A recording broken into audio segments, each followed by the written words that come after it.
사도행전 강의를 지금 계속하고 있는데, 지난주에 이제 여러분들 다시 복기를 해보면, 바울이 이제 돌을 맞고, 돌로 거의 투석형을 당하기 직전에 이제 죽은 줄 알았는데 다시 살아나고, 또 열심히 복음을 전하며 끝까지 이렇게 사역을 잘 감당했다라고 하면서, 오늘 그것이 끝나고 이제 15장으로 넘어갔는데, 이 사도행전 15장은 하나의 큰 분기점이라고 할 수 있습니다. 왜 그러냐면, 사도행전 15장 전까지는 이 바울이 복음을 전하는 게 하나의 해프닝이었어요. 뭐라고 생각하냐면, 당시에 예수를 믿는다는 것은 다 받아들이고 있었어요. 그러니까 유대인들 중에 예수를 받아들이는 사람도 받아들였죠. 왜? 하나님의 아들이니까. 하나님의 아들이고, 또 부활하심을 믿고, 또 성령의 역사로 인해 수많은 사람들이 은혜를 받고 변화가 일어났습니다. 여러분들 아다시피 예루살렘에 엄청난 핍박이 있었지만, 예수 믿는 사람들이 그 핍박에서 죽여지는 사람보다, 살해당하는 사람보다 훨씬 더 예수 믿는 사람들이 많았어요. 단적인 예로 베드로가 이렇게 회개하라고 설교를 했을 때 성경상 3,000명이 제자가 되는 역사가 일어났거든요. 그러니까 어마어마한 일입니다. 그 당시 인구 숫자에 비하면. 그런 엄청난 일 가운데 이제 유대인들이 예수님을 받아들였죠. 근데 유대인들은 예수님을 받아들이는 것들이 참 어렵고 핍박당하는 일이었고, 게다가 로마 정부에 이렇게 보니까 이 골치 아프고 고집센 유대인들을 어떻게든지 간에 자기 손아귀에 넣고 로마 정부의 뜻대로 움직여야 되는데, 어라, 이상한 종교가 하나가 나타나가지고 민심을 휘두르네. 그 주동자를 십자가에다 못 박아놨는데도 왜 이 소리가 끊이지 않지? 이렇게 이제 이 정도로 귀찮게 생각한 거죠. 로마 정부도.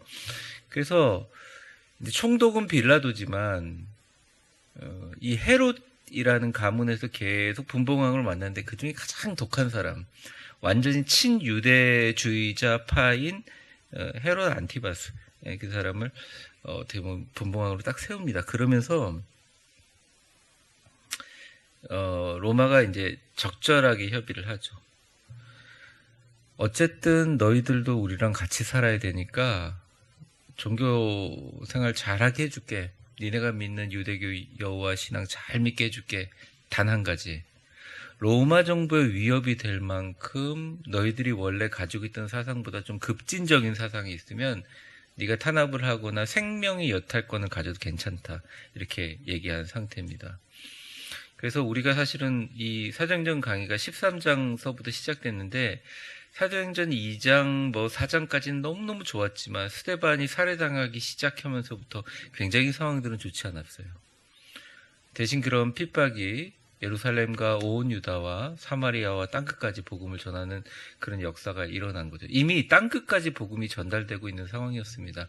이제 다시 복기를 하면, 바울은 그렇게 복음을 전하면서 이제 다시 복기를 해요. 다시 복기를 해서 보고를 합니다. 형제들에게. 그게 이제 15장 1절서부터 5절까지인데, 그 내용들을 오늘 다 읽지 않겠습니다. 근데 15장 1절에 제일 처음에 나오는 말이, 이렇게 행복하고 보람된 보고 생활을 시작할 때 딱 하나의 변수가 일어나요. 처음에는 어떤 사람이 처음에 시작해 뭐라고 얘기하냐면, 제가 읽어보겠습니다. 15장 1절인데, 어떤 사람이 유대로부터 내려와서 형제들을 가르치되, 이게 이제 선생이거든요. 선지자라고 하는 사람, 거짓 선지자일 수도 있고, 너희가 모세의 법대로 할례를 받지 아니하면 능히 구원을 받지 못하리라. 당시에는 이게 당연한 말이었어요. 당연한 말이었죠. 기억나세요? 참 많은 성경에 그런 구절이 나오는데, 이방인들을 향해서 모욕적인 얘기를 할 때, 저 할례도 받지 않은 이방인들에게 내가 죽임을 당해도 되겠습니까? 기억나세요? 삼손이 마지막 죽을 때 기도한 거? 이 밀면서, 내가 저 할례도 안 받은 인간들한테 죽어서 되겠습니까? 내가 죽기 전에 하나님 영광 돌리겠습니다. 이러고 가잖아요. 그러니까 할례를 안 받았다는 것은 이미 하나님의 구원의 손에서 떠났다는 걸 의미하는 거죠. 근데 한 명이 가르치는 거예요. 안디옥에 와가지고 예루살렘 와서 가르치는 거예요. 할례를 안 받았는데 구원받은 거 아니다. 쟤네들은 그냥 구원이 약간 유보된 상태다 이거예요. 이방인들은 바울이 가서 복음을 전했지만 예수를 믿었지만 구원의 문제에서는 아직 유보된 거다. 예를 들어 이런 거죠. 우리가 위대한 교회 사역하고 우리가 같이 동역하고 있지만 당신들은 천국이 보장된 게 아니다 이거예요. 유대인과 같이 할례를 받기 전까지는 아직까지 멀었다 이렇게 가르치는 겁니다. 그런데 이제 바울과 바나바가 이것을 보고 저는 이제 영어 성경으로 보니까 조금 더 아주 극심한 표현이 나와 있는데 sharp dispute, 이라고 해서 굉장히 격렬한 논쟁을 벌여요. 싸워요. 막 싸워요. 싸우다가 이제 어떻게 결정하냐면 야 이거 안 되겠다. 한글 성경을 읽으면 조금 애매한데 바울과 바나바가 야 이러다 큰일 나겠다. 왜냐하면 이게 이방 사람들 구원하는 거 너무 중요하지만 이 예루살렘 사람이 구원에 대해서 흔들리기 시작하면 정말 예루살렘 사람만을 위한 종교가 돼버린 기독교가. 기독교는 엄청나게 세계적인 종교고 하나님이 온 세상을 구원하기 위한 구원의 틀인데 이게 여기서 멈추게 되는 거예요. 이게 안 되겠다. 그때 바울과 바나바가 느꼈던 위기를 해결하기 위해서 공의회가 시작됩니다. 물론 이때는 해결됐는데 지금 해결됐나요? 이스라엘은 아직도 그것을 받아들이지 않고 있죠. 어쨌든 그런 상황이 돼서 예루살렘에 있는 사도들과 예루살렘 교회를 이끌고 있는 교회의 지도자 장로들에게 사람들을 보내서 만나자 하고 갑니다. 그래서 만나면서 어디로 가냐면 그냥 가는 게 아니라 굉장히 돌아서 가요. 베니게와 사마리아를 다니면서 사람들에게 거기는 막 섞여 있잖아요. 이방인들이. 그러니까 이방인으로 여기는 사마리아인들 섞여 있잖아요. 그러니까 우리가 복음 받은 일들을 복음 전했더니 막 이런 일도 일어나고 저런 일도 일어나고 막 나를 제우스라고 부르더라. 막 나를 헤르메스라고 부르더라. 막 이러면서 막 그런 일들이 막 생겨나면서 막 마음속으로 사람들에게 기쁨을 막 일으켜요. 감사를 막 일으켜요. 그리고 예루살렘에 딱 도착하니까 막 환영하고 막 사람들이 좋아합니다. 사도들도 장로들도 너무너무 좋은 마음으로 자기들과 함께 하신 일을 만날 때 막 가슴이 뜨거워진 거예요. 근데 이제 오늘 6절의 바로 전절 5절에 사건이 일어나요. 좋은 분위기에서 딱 모였는데 또 바리새인 하나가 딱 일어나서 이렇게 얘기합니다. 제가 읽어볼게요. 바리새파 중에 어떤 믿는 사람이 일어나 말하되 이방인에게 할례를 행하고 모세의 율법을 지키라 명하는 것이 마땅한다 하니라 이렇게 얘기합니다. 할례라는 말 자체가 자르다라는 거예요. 남성의 성기의 표피를 잘라서 하나님의 백성이 된 것을 거룩하게 구분하는 정결의식이었어요. 그런데 이 정결의식을 행하게 하는 게 맞다 이렇게 얘기합니다. 그래서 이제 모여요. 그게 바로 오늘 본문 6절의 시작입니다. 오늘 본문 한번 읽어보겠습니다. 사도행전 15장 6절서부터 10절, 11절까지예요. 천천히 한번 읽어보겠습니다. 오늘 화면 보셔도 되고요. 성경 말씀 보셔도 됩니다. 같이 읽겠습니다. 시작. 사도와 장로들이 이 일을 의논하러 모여 많은 변론이 있은 후에 베드로가 일어나 말하되 형제들아 너희도 알거니와 하나님이 이방인들로 내 입에서 복음의 말씀을 들어 믿게 하시려고 오래전부터 너희 가운데서 나를 택하시고 또 마음을 아시는 하나님이 우리에게와 같이 그들에게도 성령을 주어 증언하시고 믿음으로 그들의 마음을 깨끗이 하사 그들이나 우리나 차별하지 아니하셨느니라. 그런데 지금 너희가 어찌하여 하나님을 시험하여 우리 조상과 우리도 능히 매지 못하던 멍에를 제자의 목에 두려느냐. 그러나 우리는 그들이 우리와 동일하게 주 예수의 은혜로 구원받은 줄을 믿노라 하니라. 아멘. 앞서 말씀드린 것처럼 1차 전도여행을 갔다 와서 복음에 대한 보고를 하고 나서 참 기뻤는데 이 바리새파주의적인 편견을 버리지 못한 사람들, 예수님을 믿었는데 자기는 너무 좋은 거예요. 이미 하나님 앞에 구원받았지만 예수로 인해서 확실하게 구원받았다는 유대교 크리스찬 개종자들. 너무 좋은 거죠. 그런데 그들의 주장은 거예요. 율법을 준수하고 할례를 받아야만 구원을 받을 수 있다 주장합니다. 근데 이 주장이 여러분들 어떻게 생각하십니까? 합리적입니까? 합리적 아닙니까? 유대인들에게는 엄청난 합리적인 거예요. 한마디도 틀린 게 없어요, 사실은. 그러니까 바울과 바나바는 이걸 설명하려고 하는 거죠. 근데 이게 바울과 바나바가 예루살렘에서 말빨이 먹혀 들어가느냐? 여러분 기억나세요?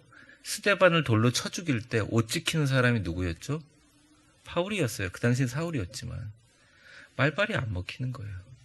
게다가 바나바 같은 사람들도 사울이라는 바울이 어떤 선교와 교회 지도자의 위치에 올라갈 때까지 서포트하는 위치였는데 1차 전도 여행 중에 제가 저번에 설교했지만 그 동생 조카 마가 때문에 싸움이 일어난 상태, 마음이 이렇게 분리되어 있는 상태, 둘이.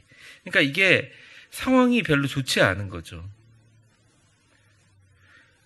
동일한 문화권과 언어와 습관과 문화적인 요소가 어떻게 보면 굉장한 능력이 될 수 있습니다. 그러니까 우리 한국이 기독교가 들어와서 기독교가 굉장히 강력하게 역사한 이유가 뭐냐.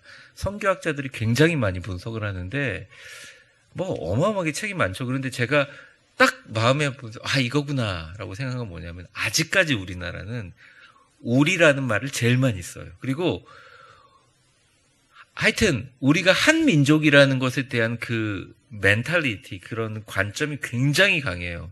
그래서 종교도 막 여러 신이 있는 게 아니라 딱 유일신을 잘 믿게 돼 있는 민족이에요. 원래 우리나라가. 이스라엘도 마찬가지잖아요. 근데 믿음도 엄청 강하고 독하고, 네? 한민족인 사람. 타민족에 대한 사실은 요즘에야 좀 괜찮아지죠. 타민족에 대한 이런 배타성이 많은 민족은 아주 성격도 빠르고 강합니다. 발전의 속도도 빠르고요. 유대인들 보세요. 뭐 얼마 되지 않는데 세계의 모든 부분을 그렇게 하잖아요. 그런데 한계도 있다는 거예요. 나 아니면 안 돼요. 우리 그룹 아니면 잘 안 된다는 거죠. 그들의 문화의 서클에 들어오지 못한 사람들, 그러한 문화적인 요소를 신앙으로 생각하고 신앙을 문화로 소화하는 맹점이 있다는 거예요. 우리나라에서 이제 뭐 이런 축복기도 주여 삼창 이런 거 막 해외에서 막 연구하거든요. 여의도 순복음교회 목사님이 돌아가셨지만 조영기 목사님이 너무 유명해져서 전 세계가 그걸 연구하기 시작했어요. 결론은 뭐냐? 잘 모르겠다.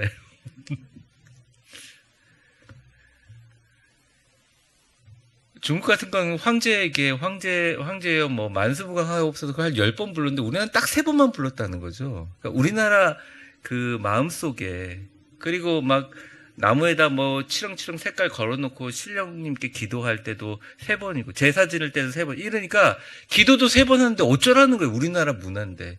근데 역사가 일어나는 거죠. 그래서 이 문화적인 특성을 신앙으로 받아들이는데 힘과 강력함이 있는데 문제는 여기에 머무르게 되면 어렵다는 거죠. 저는 우리나라가 전 세계에 지금도 이제 좀 떨어졌어요. 이제는 예전에는 전 세계 2위였는데 지금 한 4, 5위 정도로 세계 선교 그게 이제 지원이 떨어졌는데 그래도 강력하게 역사할 수 있는 이유가 아펜젤러나 언데우드나 이런 사람들이 와서 우리나라에 피를 흘렸던 그 순교의 피가 아직도 남아있어서 그렇다고 생각합니다. 이 문화적인 요소와 복음적인 본질적인 요소를 정확하게 규정하는 게 꼭 필요했어요. 그래서 사도행전 15장이 필요한 거예요. 그러니까 우리 위대한 교회도 다 알고 있죠. 저도 마찬가지로 다 알고 있는데 교회의 존재 이유에 대한 본질의 정리가 필요하다. 교회 본질이 뭐냐? 교회는 나랑 전혀 다른 사람들을 위해서 존재하는 공동체. 밖으로 나가기 위해서 공존하는 공동체. 언제나 밖으로 나가기 위한 역동적인 성령의 외부적인 힘과 역사. 그러니까 에클레시아라는 교회라는 말이가 from 뭐뭐로부터 부르심을 받은, 성령으로부터 부르심을 받은 사람이 밖에 나가서 복음을 전도하는 사람인데 이 본질을 잊어버리면 교회가 커지든 작아지든 또 하나님의 은혜로 부흥하든 아니면 코로나 이후로 너무 어렵든 이 교회 안에서 더 이상 본질을 잃어버리니까 사람들이 다 비본질을 가지고 교회 안에서 너무너무 힘들어하고 때로는 그것이 자기의 삶의 이유, 신앙의 이유가 되어버린다는 것입니다. 때로는 직분이, 때로는 봉사가, 때로는 교회 안에서 느끼는 만족이, 아니면 기도하고 받는 응답과 복이 자기의 어떤 신앙인의 목표가 되어버린다는 것입니다. 오늘 15장은 이것을 분명하게 짚어줘요. 아니다 라고 얘기합니다. 아니다. 우리의 본질은 문화와 환경과 이 땅의 모든 장벽들을 초월해서 우리가 가는 곳마다 예수 그리스도의 복음이 전해지는 것이 바로 우리의 본질이다. 물론 저는 이제 남노에 속해 있어서 제가 어디 뭐 총회나 교회에 가면 저는 남노에 소속 무슨 임원입니다. 뭐 이렇게 소개할 수는 있죠. 근데 가끔 집으로 운전하면서 돌아오면서 생각해 보면 나의 본질은 뭐냐 이게 나는 언제든지 하나님 부르시면 세계 나가서 선교할 수 있고 길바닥에서도 만나는 사람들 복음 전할 수 나는 하나님의 복음을 전하기 위해서 이 자리에 온 사람 그 본질을 잊어버리게 만드는 아주 독성이 있는 메시지였다는 거죠. 예루살렘 안에서 거기도 핍박을 당했거든요. 순결하게 하나님을 붙들었어요. 예수님을 붙들었어요. 십자가를 붙들고 사형당한 사람 많았어요. 근데 그 마음속에는 그래 나는 저 밖에 있는 저 개돼지 같은 이방인들보다 난 나. 저 사람들 예수 믿었지만 저 사람들은 구원이랑 상관이 없어. 나는 선택받은 사람. 이 마음 때문에 복음이 예루살렘만 머물 수밖에 없다는 것입니다. 근데 이게 엄청난 능력으로 유다로 퍼져나가고 예루살렘과 온 유다와 사마리아로 펼쳐나가게 된다는 거죠. 일단 공회가 열렸어요. 공회의 의장은 공회는 이제 Church Council이라서 세계 최초의 교회 협의회입니다. 지금도 뭐 열리고 있긴 한데 1차 공회는 의장이 야고보였습니다. 그리고 토론자는 사도들과 장로님들과 그리고 바울과 바나바와 할례를 주장한 유대인 개종파. 겉으로는 하나님의 진리와 율법을 토론하기 위했지만 몇몇 사람들을 제외하고는 전부 다 마음속에는 기득권 싸움이에요. 우월감과 명예와 지위와 시기와 질투의 싸움. 왜 그러냐면 사람들은 유대인 개종자들 생각했어요. 바울과 바나바가 그렇게 특별히 바울 같은 경우는 그렇게 돌에 두들겨 맞고 온몸이 만신창이가 돼서 돌아왔는데 사람들이 그리고 바울을 죽이기 위해서 이 성경에 보면 40일 동안 바울을 죽이기 전까지는 먹지도 마시지도 않기로 결단한 사람이 40명이 있었거든요. 그 사람들 가운데 같이 연관이 있는 사람들까지 다 포함해서 다 모여서 어떻게 하든 간에 이번 기회에 바울의 저 인기와 바울이 전하는 복음의 저 진리들에 대해서 변론하기 위해서 눈에 불을 켜고 기다리고 있었다는 거죠. 그 와중에 싸움이 시작됩니다. 진짜 변론과 말싸움이 시작돼요. 7절을 한번 보여주세요. 7절만 한번 보여주십시오. 여긴 그냥 아주 간단하게 많은 변론이 있은 후에 성서학자들이 얘기합니다. 이게 1시간, 2시간? 아니요. 12시간 이상씩? 아니요. 한 이틀 정도의 변론이 있는 걸로 추정하고 있습니다. 이틀 동안 서로 갑로도 을박하는 것들을 계속 여러분들 알다시피 바울도 한 성격 하잖아요. 바울은 여러분들 그 서신들을 읽어보면 알겠지만 되게 말을 어렵게 하잖아요. 그렇죠? 이렇게 식자층이죠. 아주 단순하게 얘기하는 게 아니라.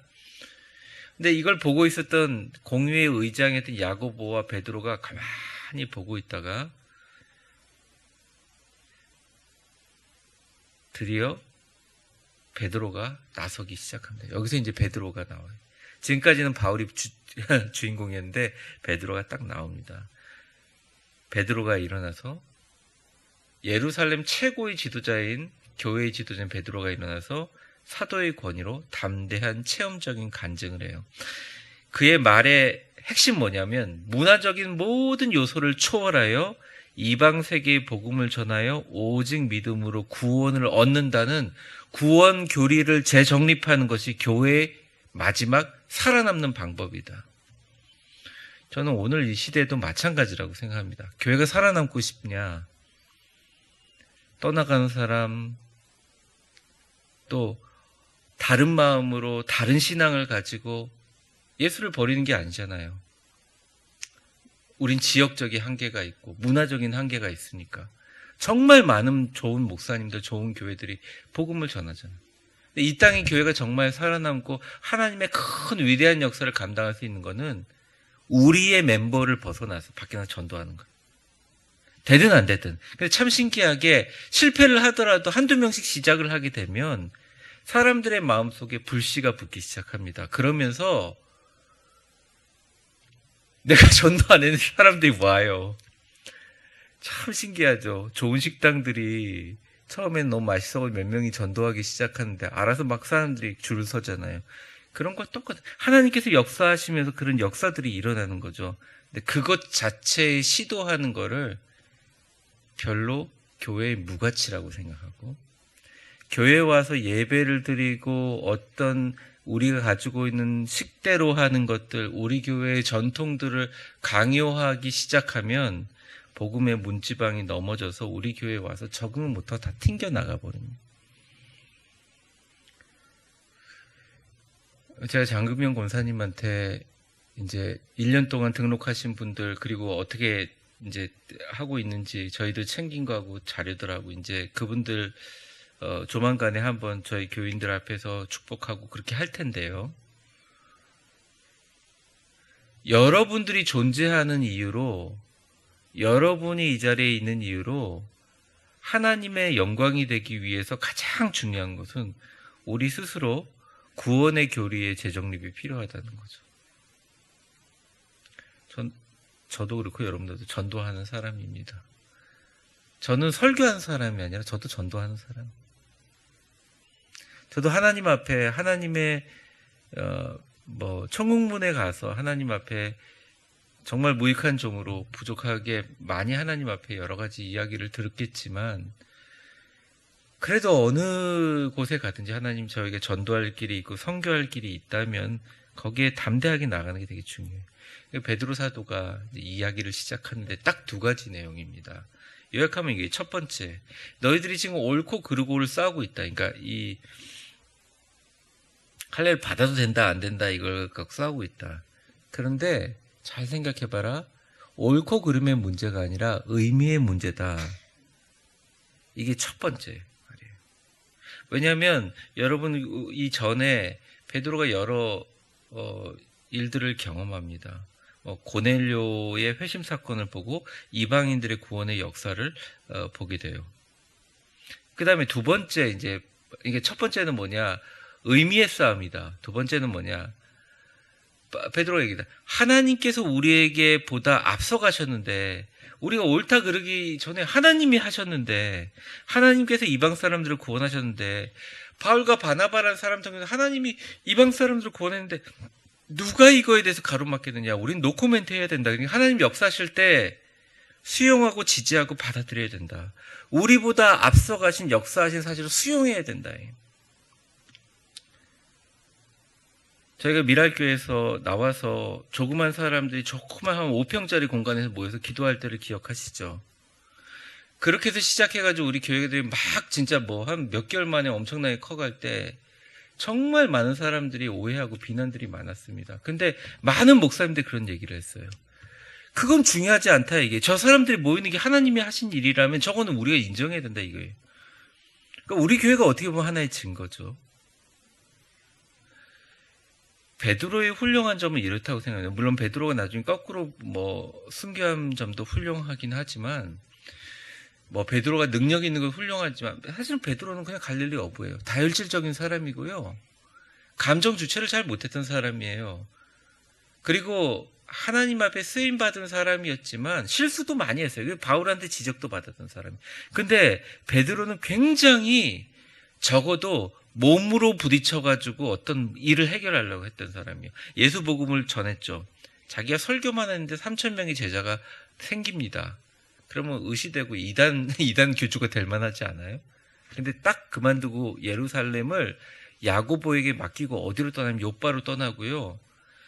베드로가 정말 10수년간을 예루살렘 중심의 변두리 나라가서 진짜 복음을 전해요. 그 사람이 무슨 헬라어를 했겠어요? 뭘 했겠어요? 모르겠어요. 베드로 무시하는 건 아니겠지만 그게 외국어를 능통이 있겠어요? 근데 뛰어다니며 복음을 전합니다. 사마리아, 요빠, 안디옥을 다녔어요. 많은 현장을 발로 뛰며 체험했어요. 그러다가 요빠에서 기도하고 있는데 하늘에서 보자기 하나가 내려오는 거예요. 온갖 네 발 달린 짐승과 도저히 유대인들의 율법상으로 먹지 못하는 이런 온갖 회개한 것들이 보자기로 내려오면서 베드로야 너가 이것을 먹어라 이렇게 얘기합니다. 주여 내가 이걸 먹을 수가 없습니다. 너가 이걸 먹지 않으면 안 된다. 또 내려오는 거죠. 먹으라. 아니 전 못 먹겠습니다. 이게 3번이 딱 내려옵니다. 그리고 환상에서 딱 깨니까 사람이 하나 와가지고 고넬료라는 사람이 있는데 그러고 이제 부름을 받아요. 베드로가 거기 갔어요. 처음에는 세례를 줄 생각도 없었고 하나님 가라시니까 성령의 인도함으로 갔어요. 그런데 베드로가 구원의 말씀을 전하니까 이방인들에게 베드로야말로 성령의 역사하는 걸 본 사람 아니에요. 베드로가 얘기할 때 3,000명이 제자가 됐다니까요. 성령의 역사를 베드로만큼 체험한 사람이 없어요. 근데 거기 모인 고넬료 집안에 모인 이방인들 뭐 할례는커녕 바울과 바나바를 통해 체계적으로 복음을 들은 사람도 아닌 사람들이 정말 말씀을 전할 때 성령이 내려오는 걸 보니까 베드로가 변화된 거예요. 그래서 베드로가 그 자리에서 세례까지 줍니다. 그리고 그 일을 예루살렘 사람들한테 얘기를 해요. 그 후로 많은 일들이 있었어요. 하나님의 역사하시는 걸 어떻게 막을 수가 있겠느냐. 베드로가 이렇게 얘기를 합니다. 8절을 한번 보시겠어요? 7절, 7절, 8절 보여주세요. 여기 보면 빨간 글씨로 쓴 걸 좀 보시면 돼요. 이 베드로 한 말인데, 베드로가 이제 너희도 알거니와 하나님이 이방인들로 내 입에서 복음을 들어 믿게 하시려고 오래전부터 너희 가운데 나를 택하시고 또 마음을 하시는 하나님이 우리에게와 같이 그들에게도 성령을 주어 증언하시고 보여줬다는 거죠.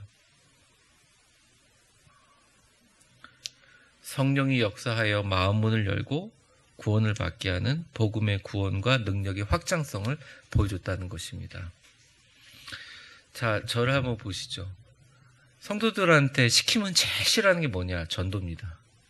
정말 싫어합니다. 왜 이렇게 싫어하는지 모르겠어요 라고 저는 말할 수가 없어요. 왜? 저도 해보니까 너무 힘들더라고요. 교회 얘기 꺼내면 딱 눈빛이 아주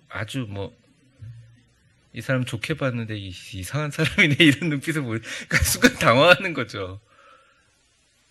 처음에는 제가 어디 헬스장을 가든 어디 가든 목사라는 걸 잘 안 밝혔어요. 목사님이라 그러면 옛날에는 좋게 봤는데 요즘에는 별로 안 좋게 봐요. 괜히 피해당하고 행동거지 더 어려울 것 같아가지고 그러니까 이런 시대를 살고 있거든요.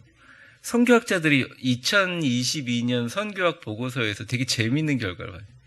우리나라가 이슬람 사람들이 기독교를 생각하는 것만큼 적대감을 갖고 있답니다. 우리나라는 기독교 국가가 아니라 선교지예요, 이미. 세계 선교하는 것보다 우리나라 선교가 더 어렵다네요. 그런 시대에 살고 있는 여러분에게. 자, 항전제기 임직받기 전에 한 명씩 전도하세요 숙제 내주면 엄청 힘드시죠? 어려우시죠? 그런데 우리가 다 힘들고 어려우니까 뒤로 한 발짝 물러서는 순간 한국교회는 끊임없는 타이타닉처럼 침몰하고 있다는 걸 아셔야 돼요. 침몰의 속도가 너무 커서 요번에 받아본 2022년 교회 통계 제가 그 책을 그 클럽에서 보내줘서 읽는데 제가 100페이지 읽다는 덮고서 눈물이 나가지고 못 읽겠. 희망이 하나도 없어. 진짜 통계상으로는 희망이 아예 없어요. 청년들이 5명 이상 교회가 있는 교회들이 10%가 안 돼요. 그것도 그냥 공적으로 나와 있는 교회에서. 근데 우리들은 다 다른 문제 때문에 너무 힘들어하고 있어. 내가 갖고 있는 문제 때문에, 내가 갖고 있는 슬픔 때문에, 내가 교회에서 인정받고, 내가 교회에서 사랑받고, 아니면 내가 교회를 통해서 복을 받지 못하는 문제 때문에 너무 힘들어하고 있어. 그런데 하나님의 몸인 교회는 더 힘들어하고 있다는 거죠. 왜? 우리가 전부 다 전도라는 것에서 한 발짝을 딱 뒤로 뛰고 있을 때. 마스크를 썼기 때문에, 코로나이기 때문에, 신천지나 그 이방 악한 놈들하고 같이 취급했기 때문에 우리나라 안에서 엄청난 많은 핑계가 있지만 참 신기하게 우리 교회에서 전도되어 온 분들을 만나보면 다른 교회 다니신 분이나 예수님 처음으로 여러분들보다 설교를 소화하는 속도가 굉장히 빨라요. 근데 3개월을 못 버티라는 거죠. 우리 교회에서. 셀 리더나 교육자 외에는 아무도 관심을 가져주지 않아요. 스스로 버티고 스스로 자기가 살아남아야지 되는 거예요. 우리 교회는. 왜 그런 줄 아세요? 우리가 가지고 있는 크리스찬의 본질을 잊어버렸기 때문에. 우리는 이미 구원받았어요.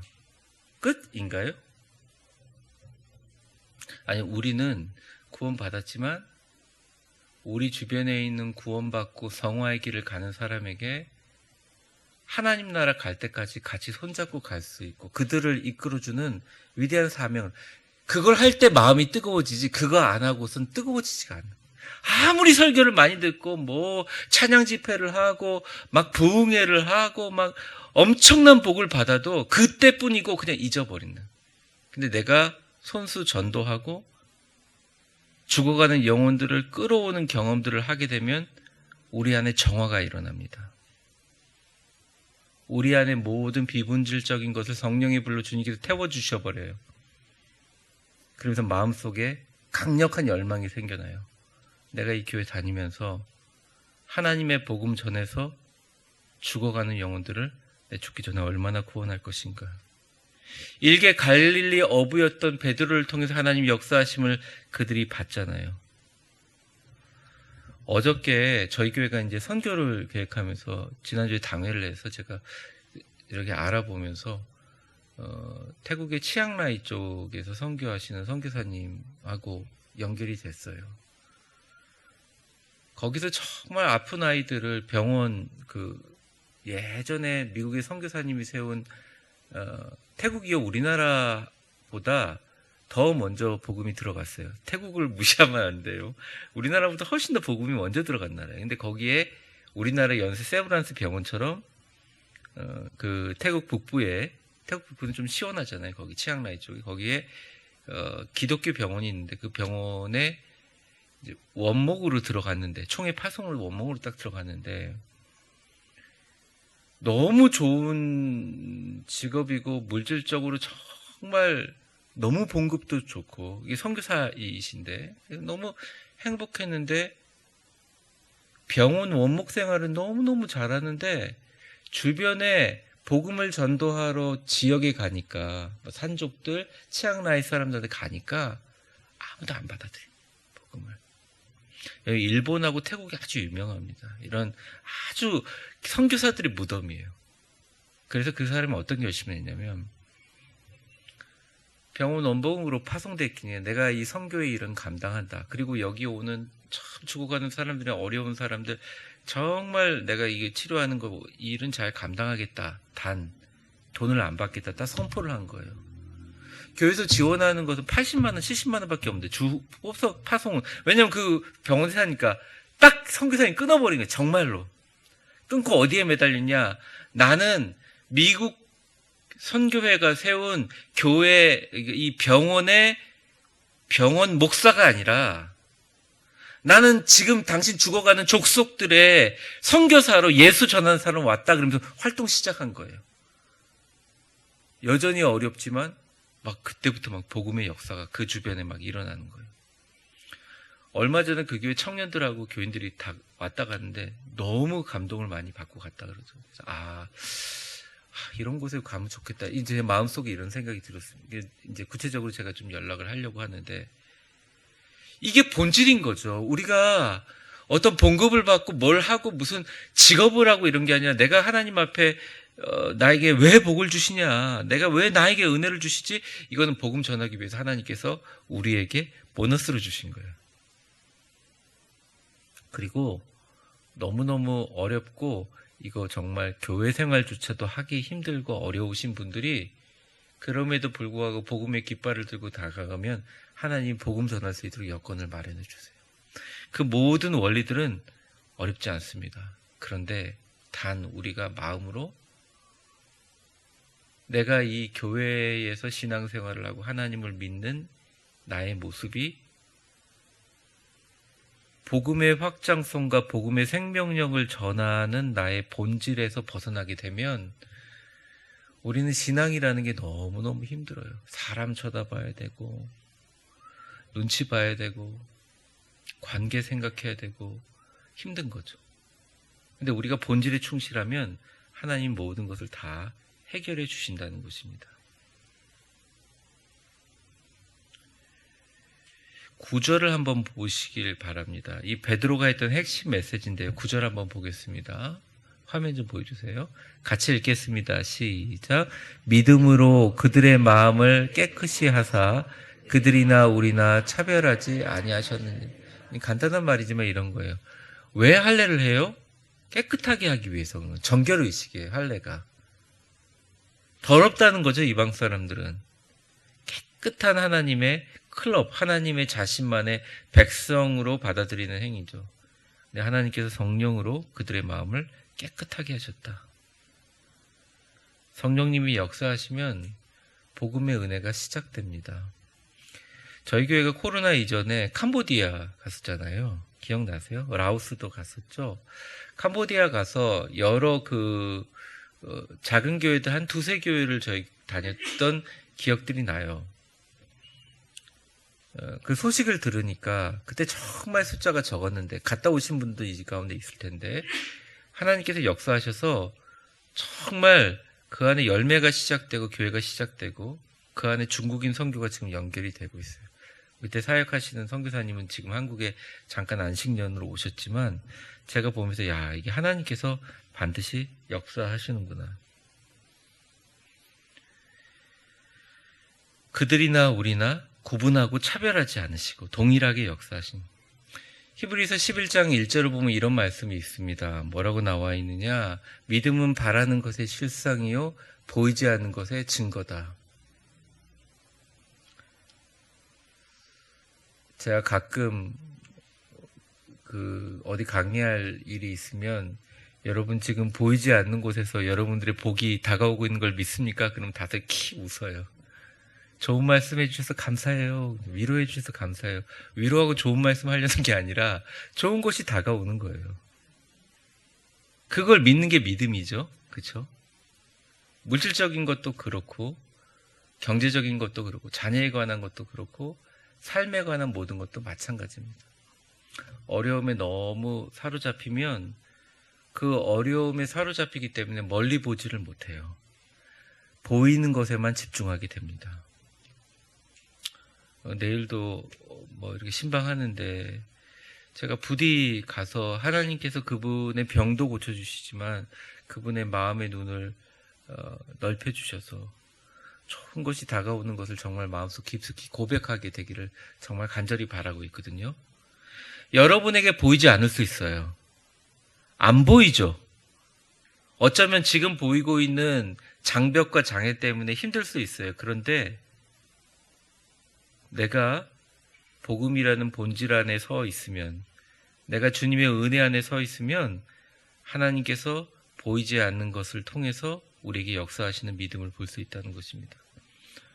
윌겜 몰트만이라는 사람이 제가 존경하는 신학자인데 이런 말을 했어요. 믿음은 과거에 갇힌 인간의 삶을 미래로 개방하는 것이다. 성령에 이끌려 사는 사람의 시간의 축이란 미래로 개방케 하는 것이다.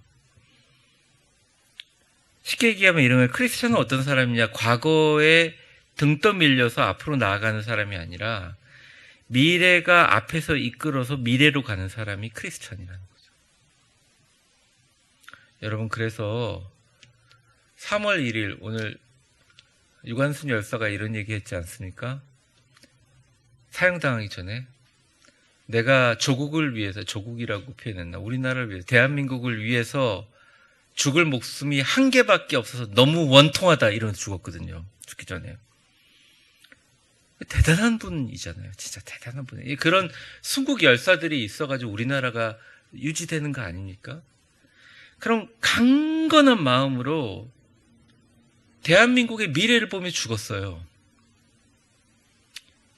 자기는 사형당하기 전이었지만 크리스찬들도 그런 사람들이라는 거죠. 우리가 뭐 삶의 정황이 다 다르지만 우린 다 어떻게 보면 하나의 열사라는 거예요. 우리는 복음의 미래를 보고 달려가는 거죠.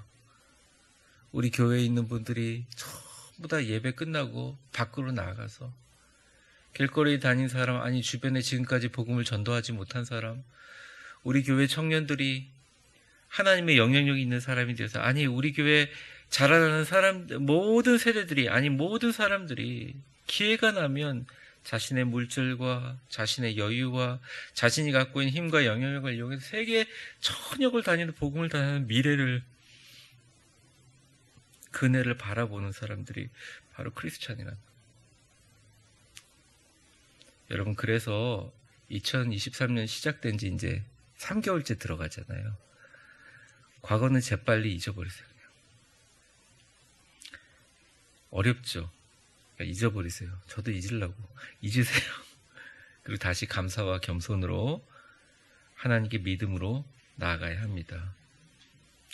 왜 우리에게 복을 주시고 은혜를 주냐? 왜 우리를 먹고 살게 해주시냐? 왜 우리를 예배를 드릴 수 있을 만큼의 마음의 여유와 은혜를 주시냐? 여러분들을 통해서 나의 증인으로, 복음의 증인으로 삼기 위함입니다. 오늘 마지막 2절인데 10절 한번 보겠습니다. 이제 야단칩니다. 거기 있는 모임사람. 그런데 지금 너희가 어찌하여 하나님을 시험하여 우리 조상과 우리도 능히 매지 못하던 멍에를 제자들의 목에 두려고 하느냐? 딱 얘기합니다. 왜 하나님의 하신 일들을 100% 수용하지 않아 이 일을 제기해 하나님의 성질을 시험하느냐? 이 말이에요. 헬라 원어로 보면. 그러면서 11절에 오늘 결론입니다. 이렇게 말씀해 주세요. 마지막 절이죠. 같이 읽겠습니다. 시작. 그러나 우리는 그들이 우리와 동일하게 주 예수의 은혜로 구원받는 줄을 믿노라 하니라. 11절을 제가 영어로 읽어보니까 너무 분명해요. No, we believe it is through the grace of our Lord Jesus that we are saved, just as they are. 그러니까 아주 간단해. 아니다! 우리는 우리 주 예수 그리스도께서 우리를 구원하셨고 그들도 똑같다 이 말이에요. 아주 간단하게 얘기하면. 거창하게 써놨지만 이 말이에요. 우리 구원한 것처럼 그들도 예수님이 구원할 줄 믿는다. 이 말씀으로 마무리하고 있습니다. 바울이 나중에 이 일을 갈라디아서에 얘기합니다. 개바라고 하기도 하고 베드로라고 얘기하면서 갈라디아서 2장 14절에서 16절에 이렇게 얘기해요. 사람이 그러므로 그들의 복음의 진리를 바르게 행하지 아니하면 모든 자 앞에서 개바에게 이르되 내가 유대인으로서 이방인을 따르고 유대인답게 살지 않으면 억지하여, 쭉 넘어갑시다 목사님. 16절만 보셨어요. 사람이 의롭게 되는 것은 율법의 행위로 말미암이 아니요 오직 예수 그리스도를 믿음으로 말미암은 줄 알므로 우리도 그리스도 예수를 믿나니 이는 우리가 율법의 행위로서가 아니라 이 그리스도를 믿음으로써 의롭다함을 얻게 함이라. 율법의 행위로는 의롭다함을 얻을 육체가 없느니라. 이렇게 얘기합니다. 말씀을 정리하겠습니다. 전 D.L. 무디 되게 좋아하는데요. 좀 안타까운 것은 D.L. 무디의 저작들이 대부분 한국에는 번역이 많이 안 되고 원서들이 많아서 좀 읽는 속도가 더디긴 한데 D.L. 무디의 일화 중에 이런 게 있습니다. D.L. 무디가 그냥 설교가 아니라 자기가 복음을 엄청 전했던 사람이잖아요. 수많은 역사를 일으켰던 사람인데 근데 자기가 성경을 읽고 말씀을 듣고 말씀을 읽을 때 자꾸 걸리는 게 있더라는 겁니다. 이해가 안 되는 게 있더라는 거예요. 제가 전에 한번 우스갯소리를 얘기해, 참 부끄러운 얘기지만 제가 음성 퀴트를 녹음해 놔놓고 하루 종일 살다가 어려움이 있잖아요. 그러다가 우연히 잘못 눌러가지고 옛날 들었던 음성 퀴트를 눌렀는데 거기 해답이 있더라고요. 제가 해답을 말해놓고 저는 해답을 안 살고 있었던 거죠.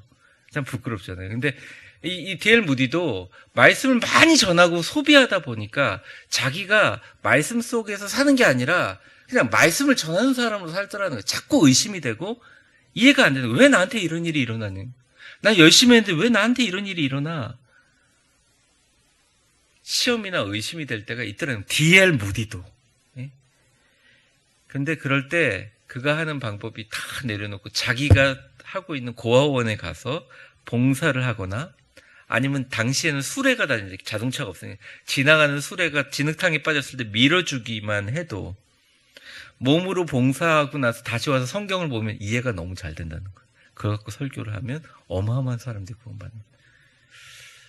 저도 그래야 되지 않나. 집안에 앉아가지고 설교 쓰는 것도 중요하지만 지나가는 사람한테 전도라도 하면서 교인들한테 전도하라 얘기를 해야 되잖아요. 제가 이런 도전들이 생겼으니까 행동이 전제되지 않으면 아무것도 안 된다는 거죠. 작게 행동해도 상관없어요. 성과가 형편에도 상관없어요. 우리 교인들이 오늘 말씀을 듣고 그래 내가 한 달에 한 명이라도 복음을 전하자 이렇게 마음을 먹으면 하나님이 우리 교회가 뭐 다른 거 큰 거 생각하지 말고 그 사람의 인생에 복음 전할 수 있도록 환경을 만들어 주신다니까요. 믿으십니까? 원래 행동하지 않는 사람들이 엄청 복잡해요.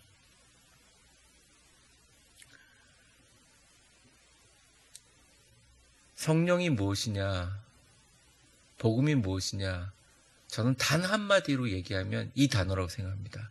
그리스도 예수님의 마음이라고 생각합니다. 성령도 복음도. 복음과 십자가가 신학이 아니에요. 사랑이에요, 사랑. 희생이고요.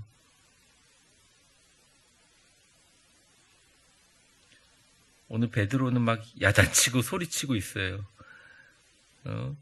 예수를 믿게 한 한 사람이 우리 문화와 짧은 생각으로 실족시키는 거 하나님 원하는 일이냐? 아니다 이거예요. 너희를 대신하여 죽으신 그리스도가 너희를 위해서 대신하여 죽으신 형제를 내 음식으로 망하게 하지 말라. 로마서 14장에 얘기하잖아요. 음식 문제 때문에 싸우니까. 14장 15절에 보면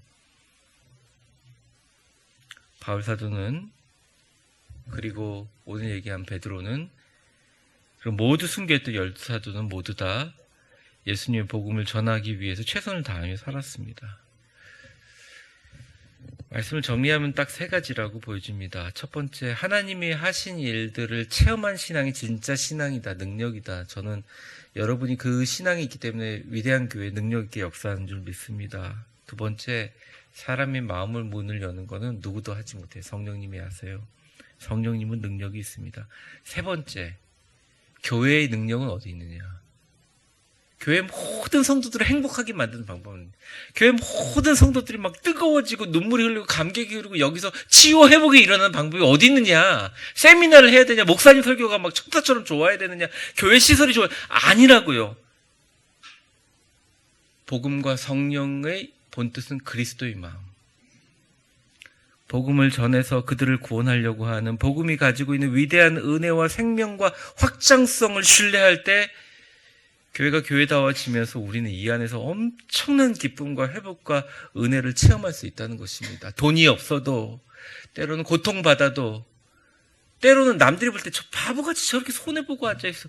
병원에 원목으로 갔으면 돈 받아야지. 그 당시 태국 사람들, 거기 있는 사람들보다 10배나 많은 봉급을 받으면서 그 돈 갖고 선교하면 되잖아. 차도 사고. 그렇게 해야 되는 게 맞는 건데, 나는 복음을 전하기 위해서 내가 버린다 하면 하나님이 지금은 소소하게 그냥 사람들만 모이죠.